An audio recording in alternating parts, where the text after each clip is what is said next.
Tarot card po tayo mga kapatid.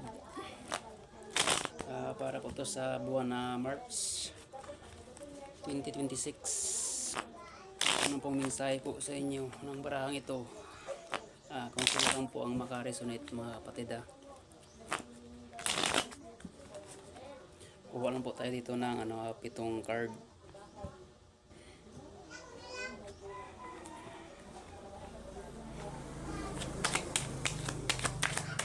Spirit guide, bigyan ko ako ng mga dalang mensahe para sa akin panonood, sa aking mga viewers, mga subscribers.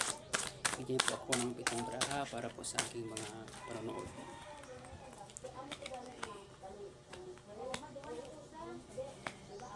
Yan, 3 card pa lang.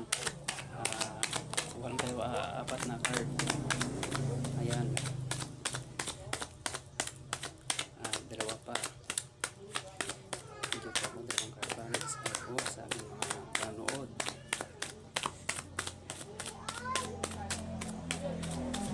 Ayan, kami. Ulit.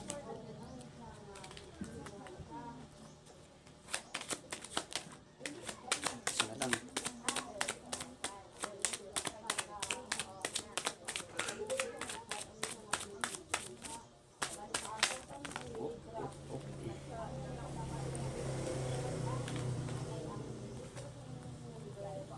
Ito na lang kunin natin. Isa.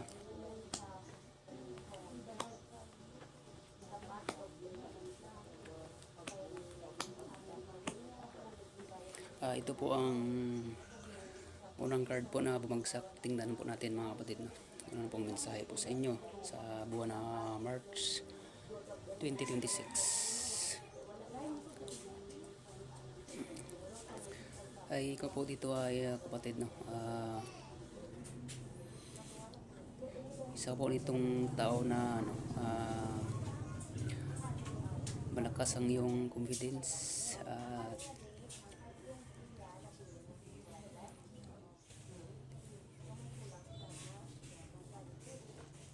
teka lang mga kapatid may ito mga kapatid na kung ano pong yung trabaho ay mag-focus ka po, focusan mo po para makamit mo ang yung mga pangarap. Ayan, sa unang baraha po. Pangalawa, ayan, dito sa pangalawa na baraha po mga kapatid meron kang pinaplano dito na bagong mga project mo.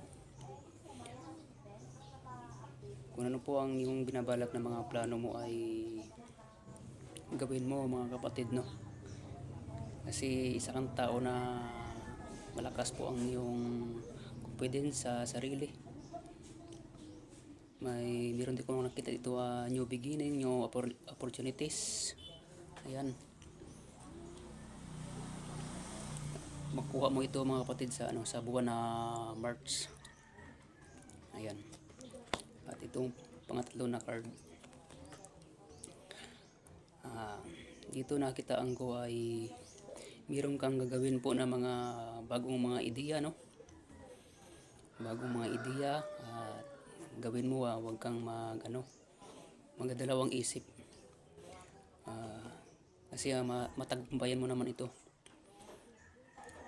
sa buwan na Marso at meron kang matatanggap na mga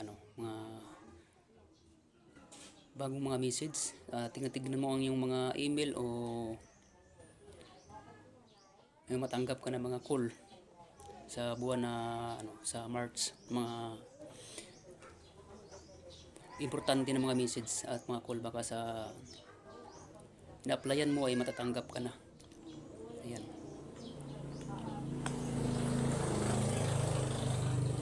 ito ang pang-apat na card.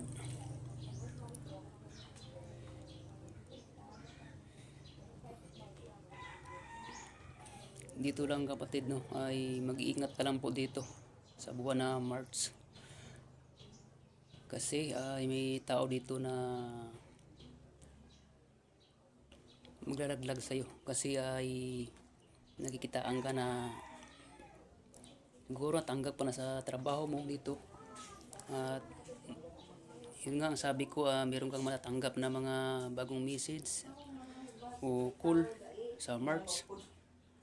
Ito siguro ay isang biyaya na yung matatanggap. At dito na naman, ang sunod ay pagka makitaan kanila na mayroong matanggap na blessing ay ito ilaglag ka po.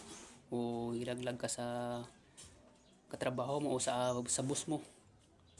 Ayan, kita mo. Nalaglag ka po. Ayan. Yan, pangingatan mo lang sa mga katrabaho mo. Baka mayroon na inggit sa iyo. At ito naman ang 5 card mga kapatid. Saglit ang kapatid, pasensya na po kayo sa ingay.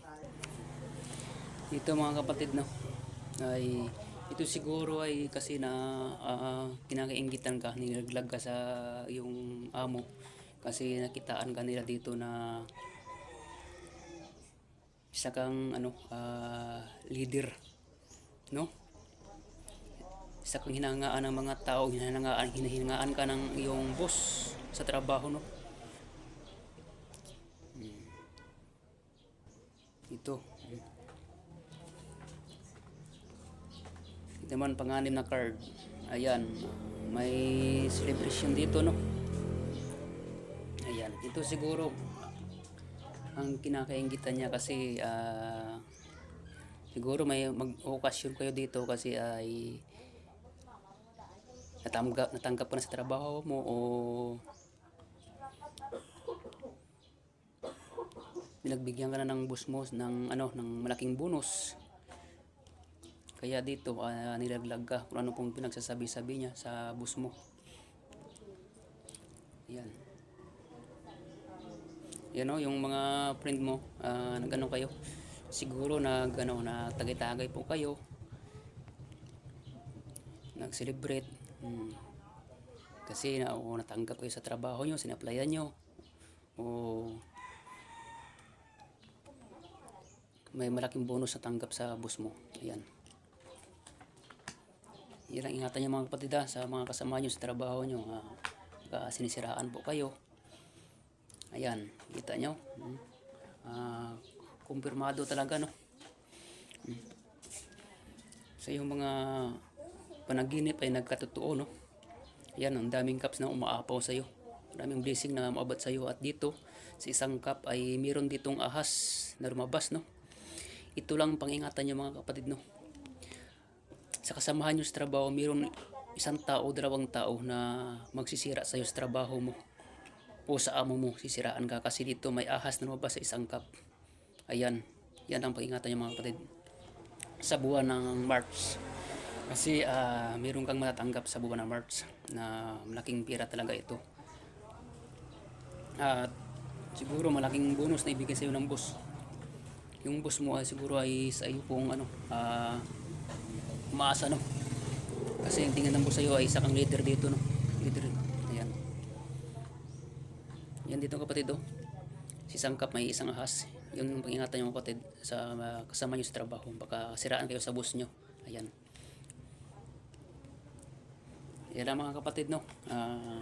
Sa buwan na March 2026, yan ang mensahe po sa inyo mga kapatid. God bless you po mga kapatid po sa inyo lahat at mag-ingat po kayo palagi.